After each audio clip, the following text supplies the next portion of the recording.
Visitation Valley area. Well, let's say I was not exposed to the outdoors a whole lot as a kid. This was not a career field that I would have thought I would have been ended up in. I was going to go into business. Financial security was a really big thing for me growing up. So, or wanting that. So, business seemed to be the route to go in. I, my senior year of high school, I had a business internship. I was basically doing cold calling or telemarketing. So I was on the 12th floor of this building, and I would stare out the building every day and look at the mountains, and it was just killing my soul. And something I realized is that I couldn't force myself. Money wasn't a big enough motivator for me to do something that I didn't want to do. And concurrently at the same time, I was lucky I was connected with someone who had retired from the Forest Service. So he worked for the federal government. And he showed me this super old school book called the Forestry Handbook and described the job to me. I mean, it just sounded exhilarating, everything that I enjoyed doing. I was super active in Boy Scouts growing up, and that exposed me to the outdoors a little bit. And the idea that I could do that for a living, kind of like where Miss Piceno is right now in Yosemite Valley. I mean, that super exciting. So, yeah, I've thoroughly enjoyed the career field. Yeah, thank you. Um, yeah, I guess I had a little bit of a similar lack of exposure growing up as Tanner did. So I grew up in Los Angeles. I got to go to the mountains probably one day out of the winter where we'd play in the snow up in San Gabriel Mountains and Mount Baldy.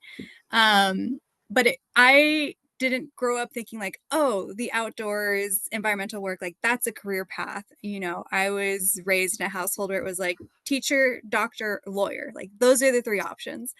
And so I ended up getting my degree in Earth System Science at the University of California, Merced, so UC Merced. And that's when I first was connected to these beautiful landscapes like Yosemite when I did a internship and leadership development program there on campus, the Yosemite Leadership Program. And that Yosemite Leadership Program has a unique relationship between UC Merced and Yosemite National Park, so the Park Service. Because I did that, I got to be a student ranger on campus. So while I was getting my degree in Earth System Science, I realized I wasn't very good at biology or organic chemistry and failed those a couple times. And so that was when I had my little aha moment of, okay, maybe I'm not the one that's doing the research, but there is another way that I can continue to be a steward of these lands, and that's by connecting youth and other organizations. So that's when I started my career path moving more towards general public education as well as youth program development and facilitation, which means that I've gotten to host groups from the Bay Area around Palo Alto and bring them to Yosemite, and seeing these students, you know, camping in the park for the first time, teaching them, you know, about the hydrology, teaching them about the geology, you know, teaching them just these little botany things was just so amazing just to see their eyes light up as they made connections. And then helping them work on these stewardship projects was really great because most of the work that gets done in Yosemite National Park is volunteer work, kind of like a lot of the stuff that I'm sure y'all are doing, right? A lot of it's volunteer based. And so that is the bulk of the work that happens stewardship wise within the park. It's not the people that are hired year round. A lot of us depend on those volunteer experiences. And so, yeah, that was my little aha was that I knew I wanted to keep working in this capacity was by connecting youth, by creating a safe space, because it was so amazing to see folks exploring Yosemite for the first time and then them realizing like, oh man, I can go back. And it was doing some of these programs. That's when I first met Juanita, when she helped me out on one of those trips. And so that was pretty great. Thank you. Yeah, thank you.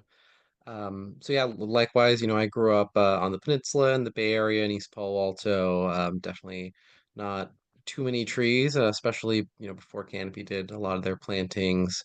So I didn't really grow up super involved in nature. I liked the idea of it, but it was never really something that was a passion for me growing up.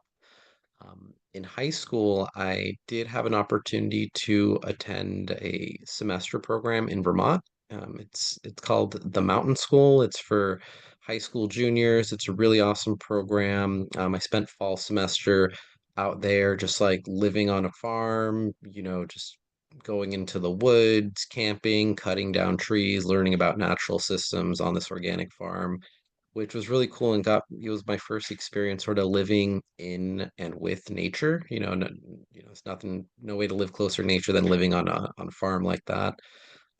So much so that when I did undergrad, I went back to school in Vermont, and again, just spending 4 years living like around a bunch of trees really got me excited about that. When I graduated, and I didn't really study trees or nature while I was there, I studied architecture. I wanted to be an architect.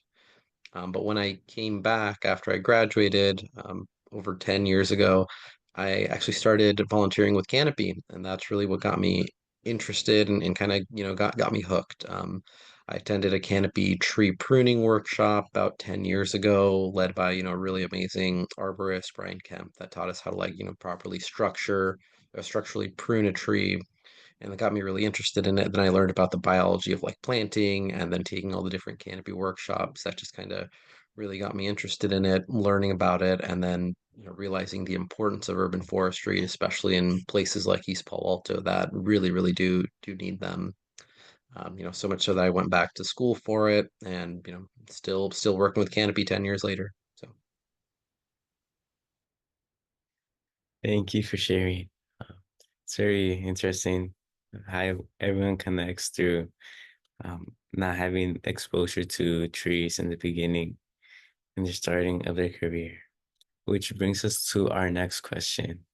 What challenges did you face when starting your career, and how did you overcome them? And for the order, could we go with Uriel, Tanner, and Mireya? yeah, I suppose for me, it was, at first not really having any formal, really education in arboriculture or forestry, really limited biology. So it's kind of finding out how to pick up that knowledge. And that was really just through experience, asking people, connecting and working with mentors.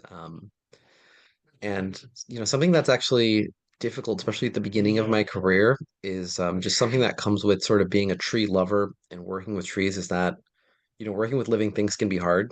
Trees die. You like put all this care and love and nurture into a tree, and then someone just comes and snaps it in half, or a car drives into it. So you really do have to sort of develop like tough skin, or I should say tough bark, to work in this field. And at first that was challenging, but it's really about just sticking with it. We're doing this for a reason, because we care about the future. We're doing this work for, a brighter future. So that was a tough lesson that I had to learn a few times at the beginning. Couple lessons early on in my career, or a couple hard things, challenges. So I'd say starting off, one, even choosing to go into this career field was a challenge. I culturally, in my cultural background, my father's family's from Hong Kong, grew up very impoverished. Neither of my parents graduated from college. I was lucky I had the opportunity to go to school.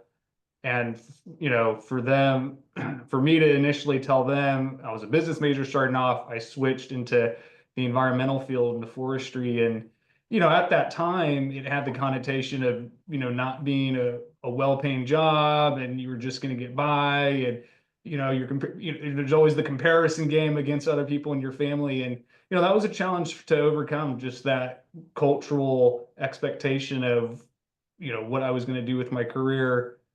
And I'll put a note on that. I will say the field, it's a great field to go in if that's a concern with your family. Um, this field offers really good, stable middle class jobs. So that concern was quickly abated, but that was a challenge starting off. And then also just trying to figure out, I didn't. This is kind of a unique field, and I didn't have a lot of role models. No, obviously, no family had done this prior.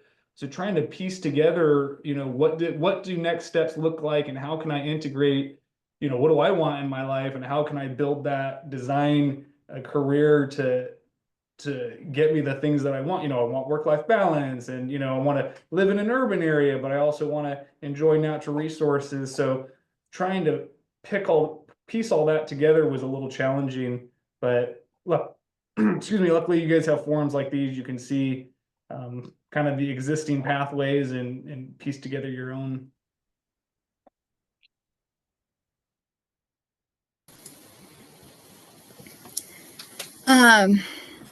Yeah, I will note that I am a federal employee, and in general, federal work is really challenging to get into just because the application process is so hard to understand and just to get through.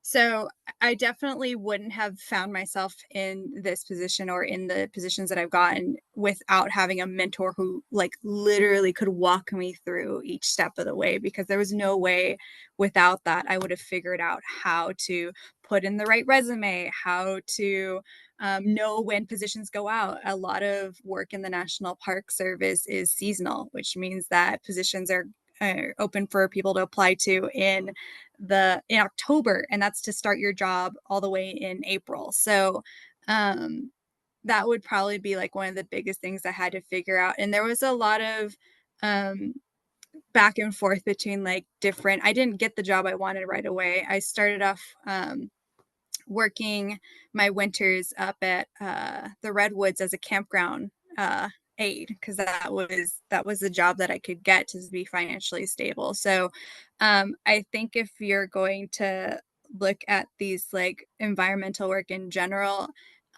it's important to understand that you might not get your first initial, like sometimes you get lucky and you get what you want right off the bat, but sometimes it takes a year or two to kind of like find the right mentors, find the right job, find the right community, right, the space that you want to be in.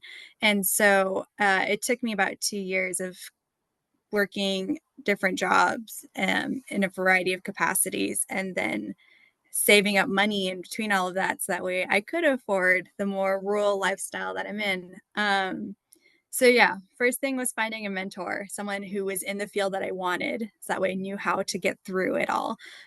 Second was making sure that I was taking care of myself financially, so that way if there was an opportunity that opened up where I needed to move, I would have the money to do so. And then third was the community. Um, I wish I was in a little bit more of an urban landscape. I definitely miss that my family's still in LA. They're ask me all the time. They're like, "So how did you end up in the middle of nowhere in the forest?" They don't get it sometimes, and even I'm a little astonished that I live out here in the mountains. And so because my position's a bit more rural, I've had to build a community. Because it can be a little bit lonely out here. And especially being a person of color, being a Chicana, I don't get to have all the food that I'm used to.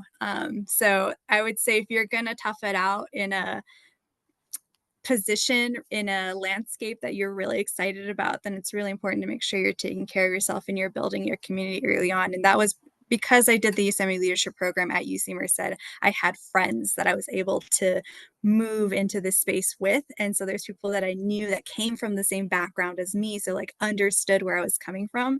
And that was really important. That way I was able to continue to pursue my career. Yeah. Yeah, thank you all for your really amazing responses. I think reminding yourself that what you're doing is good for the future and taking care of yourself, finding mentors, and breaking those cultural boundaries are really excellent ways to overcome challenges. So thank you. For our next question, in what ways can urban forestry initiatives partner with local schools and educational programs to teach youth about the importance of green spaces, conservation, and environmental stewardship? And order, we could go with Mireia, Tanner, and Uriel. Awesome. Thank you. Yeah, that's definitely a big one. So environmental work, right? Uriel had a great example at the very beginning. You're like, you put all this love into a tree and then someone backs into it with their car. And then you're like, oh my gosh, now it's gone. Or some other things happen to it. And that's often what I see happening to a lot of our restoration projects that we do here in the park. It just takes a couple of visitors who don't know what's going on, who don't understand stewardship and leave no trace principles to undo all the hours of work that were put into it. And so that's kind of where that groundwork starts. That's kind of the focus of my work, is to make sure that youth that come in care, right? Having opportunities for youth to connect with the landscape, to connect with an outdoor space very early on is so important, because then you're building that love and that care right off the bat, and that way you're not having this big like leap to try and educate them later on in their life. The other thing is these spaces can be very powerful. They can be very transformative. And so having those connections early on in an urban landscape, right? Like having these programs have allowed the youth that I get to interact with who did it early on, you know, while they were at home, feel way more confident and way more comfortable coming to Yosemite right off the bat, because there's a connection already. They're like, oh yeah, like I did this one project at home and now they're here. And then the leap is just so much easier for them.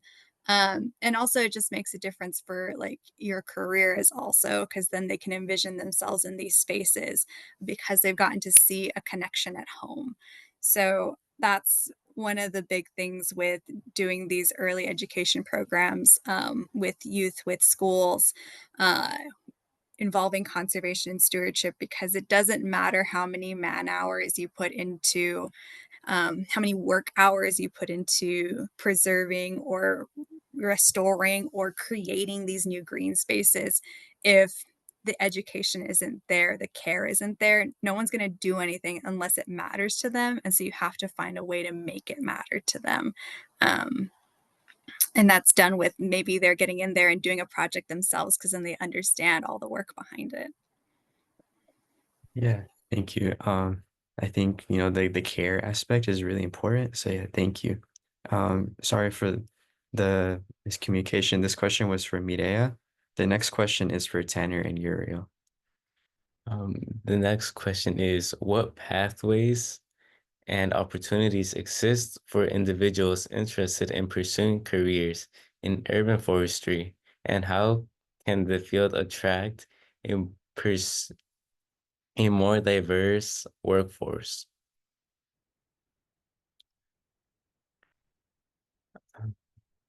And for the order, could we go with Tanner and then Uriel? Sure. What pathways and opportunities exist?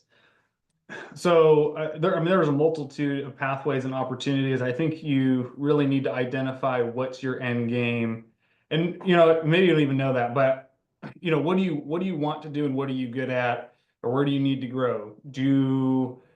Let's just say, hey, I really like working with chainsaws, or I really like doing the boots on the ground kind of work. I want to be an arborist. That looks pretty appealing. Maybe you don't know that 100%, but that's something you want to try. Oh, but I also don't necessarily enjoy going to school. I don't want to go to a 2-year community college. I don't want to do, the merit college program. So I would honestly say just hop into the workforce.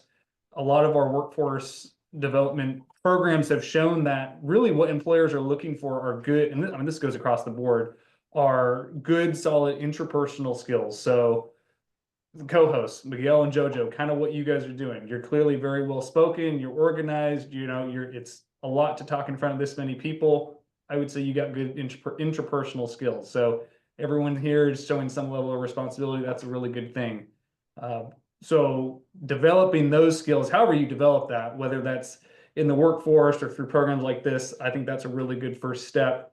And then, yeah, you just got to you got to figure out, how do you learn best? Again, hands-on, do you learn best through school? And there's just a multitude of programs and opportunities available for that. And then again, and last thing on that is, talking with mentors, talking with people that are a little far ahead of you and seeing what they have and how you can get that.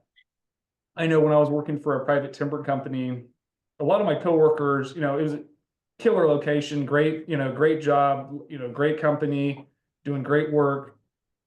There was a lot of personal unhappiness in my coworkers' lives. And I looked at that and I thought, wow, is that the life that I want to emulate in 10 years? Luckily, I got connected with someone in CAL FIRE. I met them through just some random event. I saw that they had a family, they had a great work-life balance, they were happy. And I thought, okay, you know what? And they really enjoyed forestry. Okay, that's a mix that I kind of want to emulate. That's something that I want. How can I, follow his path to get that? So that was really helpful. Just kind of I saw someone what they had, I followed that.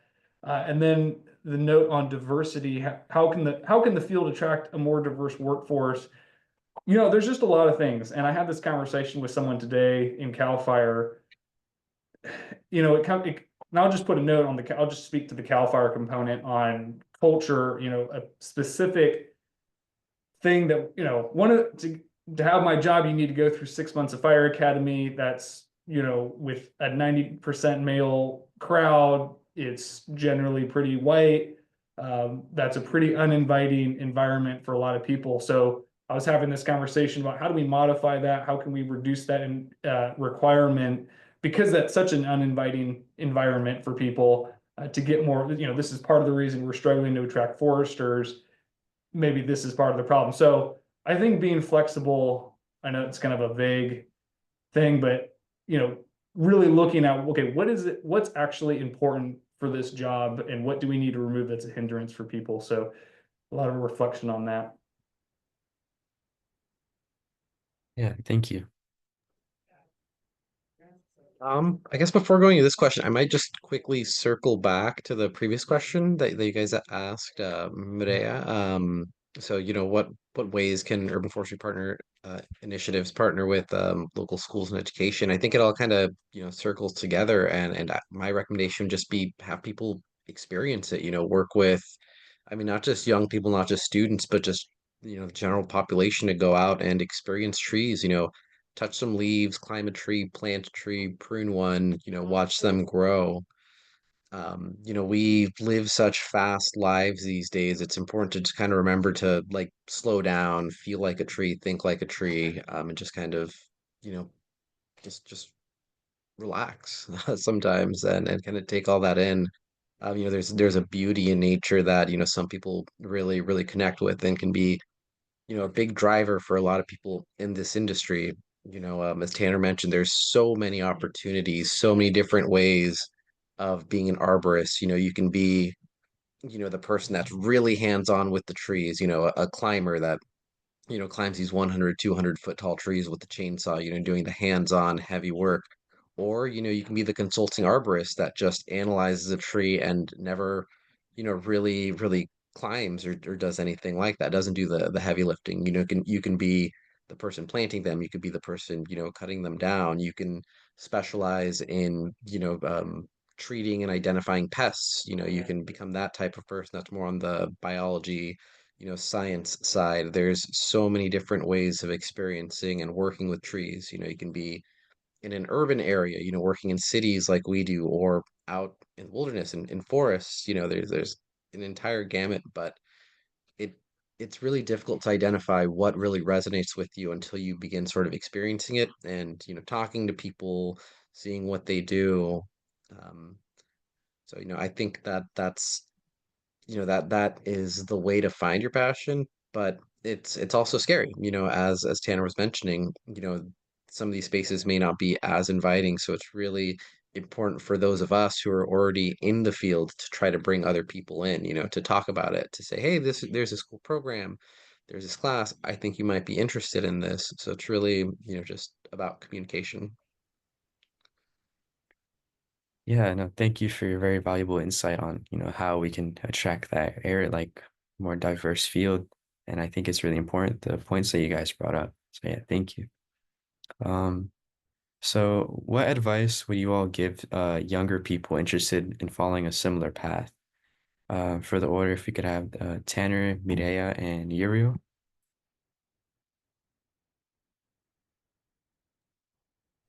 What advice?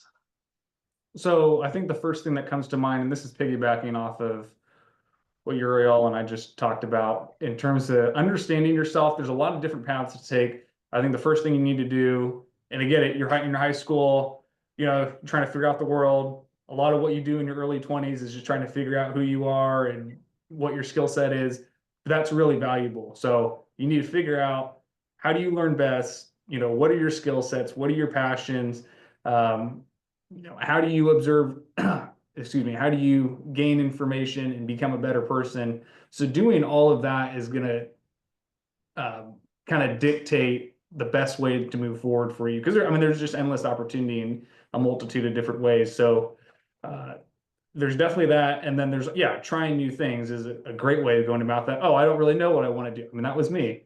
I didn't know, I worked for the Forest Service in Alaska. That was super awesome. That wasn't necessarily for me. I don't know. I worked for a nonprofit. I ran a small business, tried a lot of different things, and ultimately kind of just stumbled really into something that really works for me right now in my phase of life. So yeah, in terms of advice, understand yourself, take the time. It's okay. Have the patience to do that, and then try a lot of different things. Be open-minded.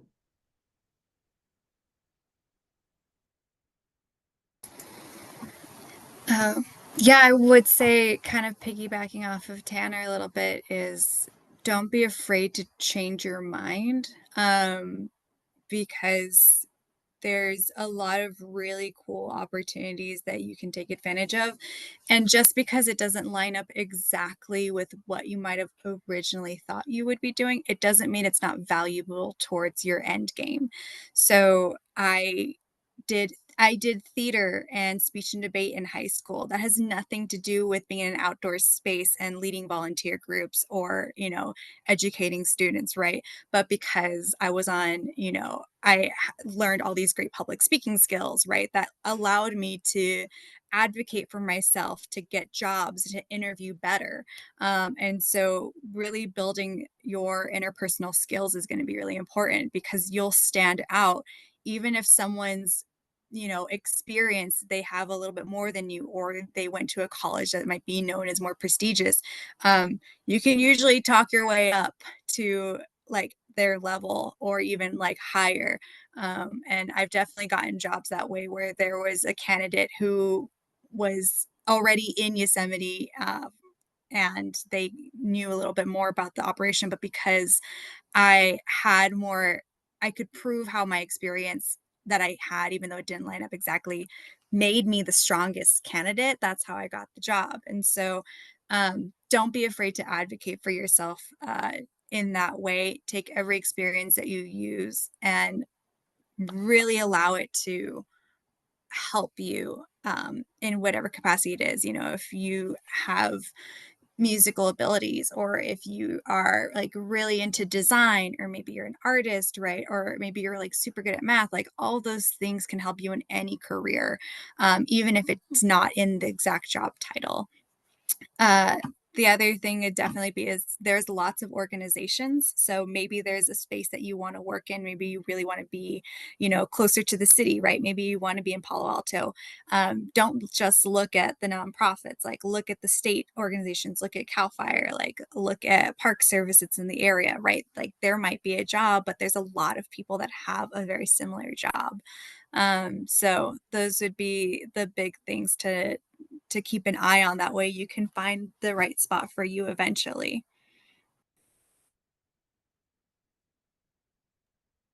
Yeah, thank Yeah, you. yeah, I definitely want to echo everything that they said. Yeah, it's really important to sort of when you're interested in something, it's worth pulling at that thread, following different paths in life. While you have the opportunity, open as many doors as you can until you find one that you really want to pursue. But as was also mentioned, it's important to like know your own strengths, develop skills, especially soft skills. Um, and that it's okay if you do initially choose something that you don't end up work up working in. Like I studied architecture, I wanted to be an architect. I while I didn't pursue that professionally, I still use a lot of those skills that I developed, and that's because again, my strengths sort of lie in sort of like looking at the bigger picture, looking at the way that different things fit together. And that experience that I gained in undergrad, has given me lots of skills that I, still use in work. Just try different things, see what you're good at, what draws you. If you guys do want to pursue like working with trees, I'd say again, just go out and observe them, spend time with them, pay attention to them, see what questions come up for you. Maybe you're like, oh, how does that work? How does that tree work? How does it interact with this? Or like, oh, what are the Teslas doing to the car? Like, see what questions naturally come up for you, because that's how humans really, really, really learn, and how we create and discover new things. It's not just like, not just absorbing information, but it's really being introspective and developing these questions and be like, hey, no one has the answer to this question. Well, let me go figure that out. So just kind of listen to yourself, trust yourself, but also, try out different things. Thank you for everyone's advice. I really enjoy hearing how keeping an open mind and advocating and just every skill you make and create throughout your journey really helps you. And for our final question, how do you feel your work impacts the community or the world? Can you share an example or favorite memory of how your organization's work has made a difference? And for the order, could we go with Mireya, Tanner, and Uriel? Um, I uh, I love the job that I'm in. I love that I'm still being a steward of this land, even if I'm not hands-on anymore, like I used to be earlier on in my career, just by educating all the groups that I get to work with, from the fourth graders to our AmeriCorps work groups that come in, and we do career panels for them.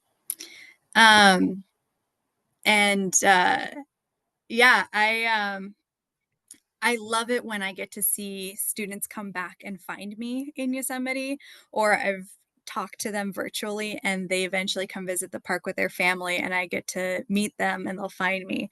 And that just really like lets me know like, oh my gosh, like they felt comfortable, they felt safe enough, they felt welcome enough to come back to a space, because you're not going to return to a space unless you love it, care for it, or have a connection with it. And so those are the most rewarding moments when I get to have those students come back and feel a sense of ownership, because public lands are that they're public, they're for all of us, they're for all of you. You are the ones that are running the show when it comes to these spaces. And so those moments where students really feel that connection are the ones that keep me going. The ones that are most rewarding are when I get to work with multi-generational families. So I also speak Spanish. And so usually I get to do programming with the general public and in Spanish. So uh, they'll call me in when we have a special group. And so we have hosted um, some really incredible with like Latino Outdoors, and some other nonprofits like San Jose Family Camp have come and they bring these families that are multi-generational, and I get to do a program with them at the camp. And it's just so great because the kids usually the ones doing the translating, and then there's me, and I come in and all of a sudden I'm able to do a bilingual program, English and Spanish. And to see the eyes light up of the older people where they're like, oh, I can ask a question. Like, I've always wondered, like, what is this tree? What is this flower? And all of a sudden they get to see that. And then they see someone, they're like, oh my gosh, like, where's your family from? And just getting to make that connection with them is just, those are the best ones where I get to tie in my own personal identity and my own culture to those connections to these outdoor spaces. And all of a sudden it's an even stronger bridge where they're like, okay, not only is this place cool and it matters, but now I get to learn about it, and it's with someone who I can speak with directly in Spanish, and so they care even more, and it just warms my heart because those are my favorite ones. Is when you also get to do an additional cultural connection in a language that they feel like comfortable in.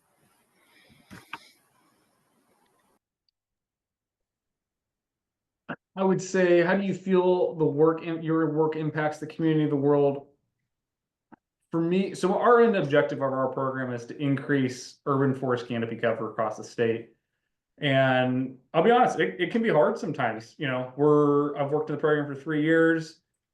We fund a lot of tree planting. I'm basically just a middleman I'm one of many middlemen between the dollar, the taxpayer, and then ultimately organizations like Canopy that implement the work and actually plant the trees. So, but it can be challenging because it takes a long time to grow an urban forest. And a lot of times, I just see spreadsheets and pieces of paper and, oh, I guess 5,000 trees were planted here and there. And so I think where the happy moments for me come when, okay, everything gets inputted into a map and uploaded to a computer. Oh, and I get to see, oh, great, now there's 10,000 points across the Bay Area, especially in places that I know of, like where my family lives in the Sunset District of San Francisco, just a,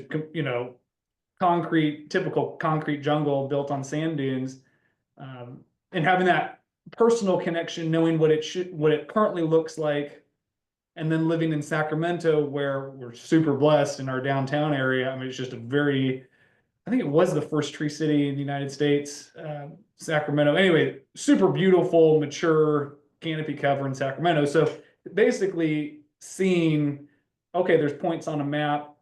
This is what it's going to look like in 40 years if we're successful, is this really beautiful, life improving canopy. So that is really helpful for me. And then, there's a lot of immediate impacts too. Like we fund a lot of workforce development programs, like there's a nonprofit seed nursery in Oakland, the Planting Justice Nursery. That's awesome to see, formerly incarcerated individuals working happily, improving their lives. I get pretty good immediate satisfaction from that. And honestly, that's why we do these jobs. That's why at the beginning I switched from business. I didn't want to just be some, sitting in front of some screen in some skyscraper punching numbers, just to make money, or I don't know. This offers something that makes me a little happier. It's got a little bit more value in the world. So that's me.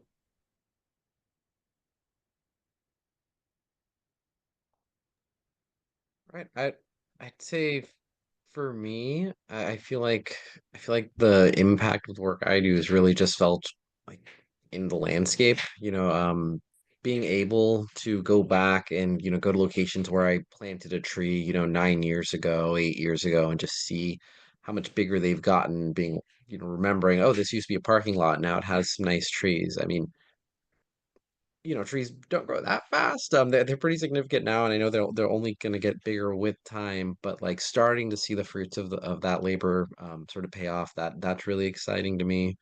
Again, my work is hyper local. I work, in the same two cities like for the past 10 years, so I get to be able to revisit these trees. But otherwise, I say, it's when I'm able to save a tree during development. Somebody wants to tear down a house to build a new, bigger house, and there's a redwood on the lot, and they want to take it out because it's too much work, or it's in the way of their closet or something. So working with them, working with the designer, you know, talking to them about the importance of the tree, ways in which they can save it, and then also when I need to, really like citing the tree protection ordinance, being the law and making them save the tree. Um, but when it's when that goes well and people like really are able to work with me to save a tree that they thought was doomed, that's really when I feel the work paying off. Yeah, no, I think it's really important how you all kind of share, like it's important that the work pays off and you're connecting with people that you didn't really see that often when you were like in that field. And also too, like being like that like the kind of the part of the change and part of the thing that makes other things happen. So yeah, I really appreciate all your guys' work. So we're actually in our Q&A section. If anyone would like to answer any questions, you can type them in the chat. And yeah, so ask questions. So we got one. So our first question, what if the job was meant for you, but you wanted to take risks to achieve something else? Is it okay to leave something that you want, like that you persuade, but at the same time you wanted to try something you've never done? I don't know if you guys wanted an order, or if just anyone could answer. I'm happy to go. I've done, a bunch of different types of work. When I started at Canopy, I was working part-time at Canopy and like in a tech job, and I left to do archaeology for a bit. I like keep finding my way back to urban forestry. I left for a bit to work at a nonprofit in San Francisco, helping to develop like green spaces, like community gardens, new parks, stuff like that. So I wasn't always wearing my like arborist hat, like planting trees, pruning trees, but I was providing some guidance. And I mean, like through Canopy, through the nonprofit, I was always able to like stay volunteering, like stay involved, coming to tree plantings, coming to classes. Um, so there's other ways to stay involved, even if you find something that you like and you need to leave it to explore something else, that doesn't mean you're never coming back or that door is shut forever. And you'll always have your former coworkers, your network, your friends. Sometimes you just gotta leave in order to come back. Yeah, thank you. Yeah, I'll answer that really quickly. Also, yeah, it's totally fine to take a risk as long as you know that you're going to continue to do something to help you get back to it if you really care. So I did a job where I was working with the general public, even though I knew I wanted to continue working with youth. And I had a supervisor that was really awesome. And I was like, hey, I did all my work. I have this extra time. Can I attend this training? And so I was looking for opportunities in that job to be like, can I do this training? Can I work on this project? And then I voiced her and was like, this is what I want. Like, so can you help me? And she would tell me these really cool opportunities. And so because of that, I got to do more work um, when I wanted to focus more on like connecting Spanish speaking community to the parks during COVID. So she was like, yeah, here, there's a junior ranger book in Spanish being published. Help review it. Here's a map that's getting reviewed. And so I got to do those things, even though my job was supposed to be just working at the visitor center, telling people where the bathrooms are and where the best trails are. But I still got to add all that stuff to my resume. So that way, when the time came and the job opened up that I really wanted, I could say like, here's all my experiences. And it didn't hinder me at that point because I had prepared myself by asking for those opportunities from my current supervisor. And some supervisors are great and won't let you do that.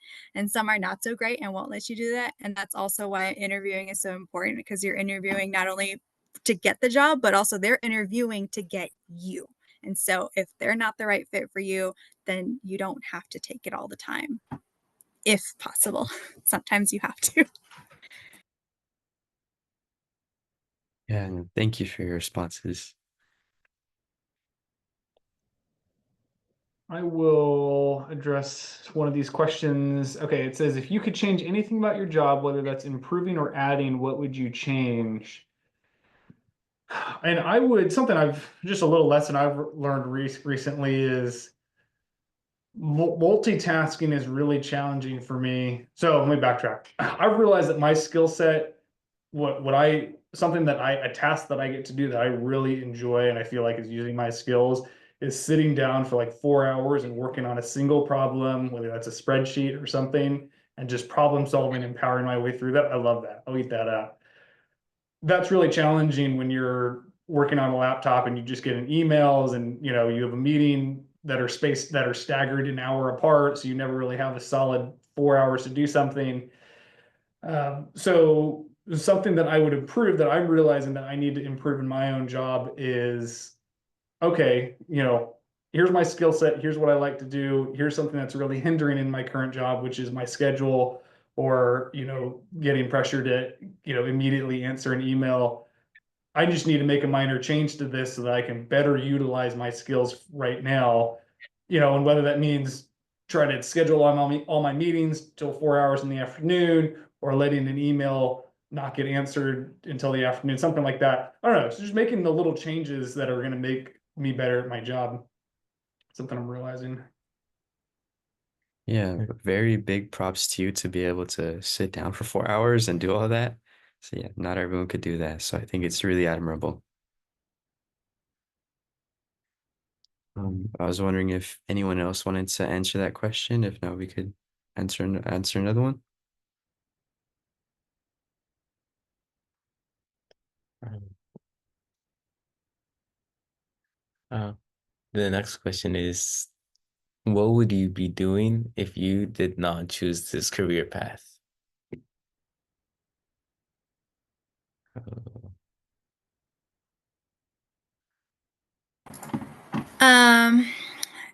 If I wasn't in park service, I would probably be, if I wasn't in this current job, I'd probably be actually back to the job that I first had, which was uh, being a Yosemite trip leader for the Udall Foundation's Parks and Focus program, which takes youth, specifically middle schoolers from the Bay Area, and takes them camping in Yosemite while teaching them photography. Photography is my little side passion, and so if I could have a career that like tied that in like with that job, I would love that. And maybe one day I will find myself back in a job where I can use photography again a little bit more actively. But that was a really great one, because that's something that I do to like have fun. And so being able to do that even more so as part of a job was really great. Yeah. Thank you. I was wondering if Tanner or Uriel, you would like to answer. Okay. Sure. So prior to this, I was running a small business out in Texas, and it was completely unrelated to anything environmental. It was a center for children with special needs. Honestly, though, I loved running my own business. That was fun.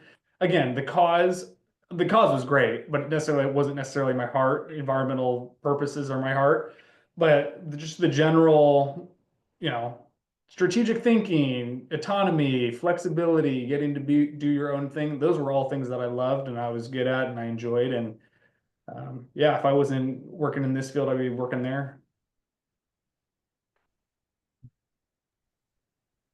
And the I have barbecue was a little better. Sorry.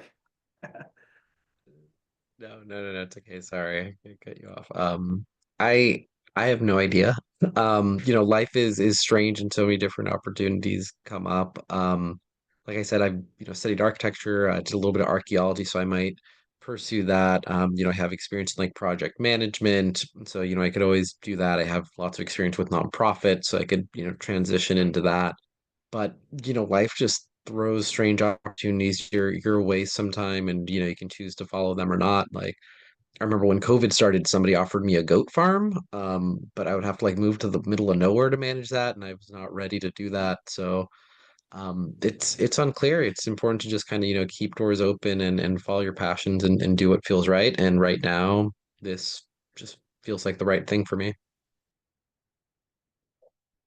Yeah, I love all your responses. It's really nice to see like how you would kind of backtrack to like what's at heart, but also to like that somewhere that you'll like stay on this sort of path.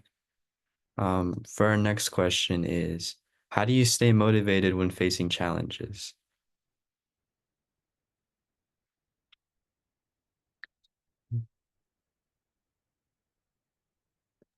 Um, So I can go, it depends on what the challenge is. So generally the things that make me happy are working with people or getting to do some field work, traveling, or getting to do any of the elements that I enjoy about my job. So sometimes it's okay to just take a break and you know what? I'm gonna break out of the office. I'm gonna, yeah, yeah, get out of my desk and go into the field. It maybe not the most productive thing to do. I'm gonna get some stuff done, but it's what I need to do to power through my challenges. How do I stay motivated when facing challenges? And then also, I think it's just seeing the bigger picture. So staying focused on the end goal, which is hard again with forestry, because I'm not going to see the product of my work for 40 years. But looking at examples of work that's already accomplished, like Sacramento's urban forest canopy cover, that's a big motivator, trying to create that, but in the Bay Area.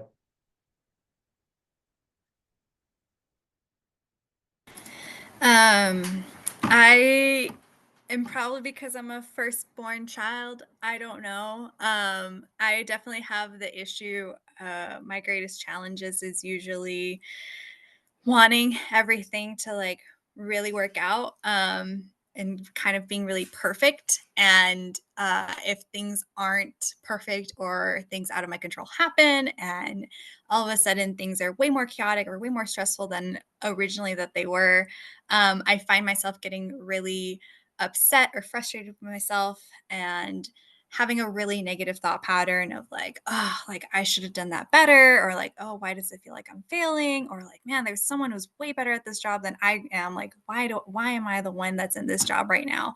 And a lot of that imposter syndrome tends to be the main challenge that I have.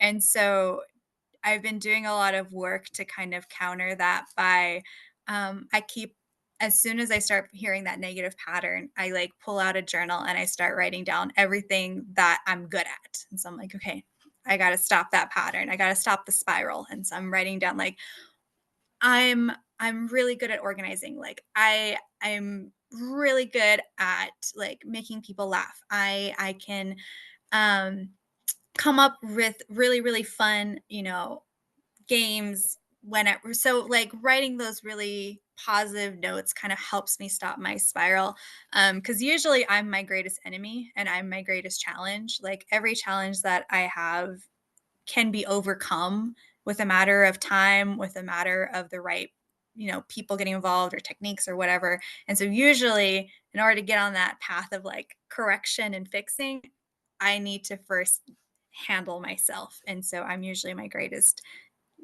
uh issue. And so I've had to come up with my own thing. Like I know it works. Like I put my headphones on, I have my pump up mix, I write in my journal, and then I take a walk. I just leave and I walk, and I just walk through the meadows, and I look at how beautiful they are, and I see people having fun, and I'm like, okay, look, like the world is fine. This is not the end of it. Yeah, thank you. I was wondering if Uriel, you wanted to finish us off really quickly. Yeah, so staying motivated when facing challenges, first thing, just like taking a deep breath and I keep saying this, but just kind of return to the trees. Um, they live like so slowly and so steadily. And again, like life is so fast paced right now. It's like, oh God, we need to figure everything out right now. We need to do everything right now. But a lot of that pressure just comes from inside of us. It's okay to just like just relax. Don't just operate on reflex. Try to really think things through so that when you have to make a decision, you've like thought it through. Yeah, I could go on and on, but I know we're kind of running low on time, so I'd say, just make sure to pause, take a breath, remind yourself we don't have to solve everything right now. Yeah. No, thank you for all of your wonderful advice and your amazing strategies on how to deal with that sort of stress. So yeah, that does conclude our Green Career series. And this was our final one. So yeah, we'll be having this next year. And for the recordings for all these, they'll be available pretty soon. And yeah, thank you so much to our speakers for their time and for their responses and for their very valuable information. And yeah, so thank you. Thank you. Thank you, everyone. Have a good night.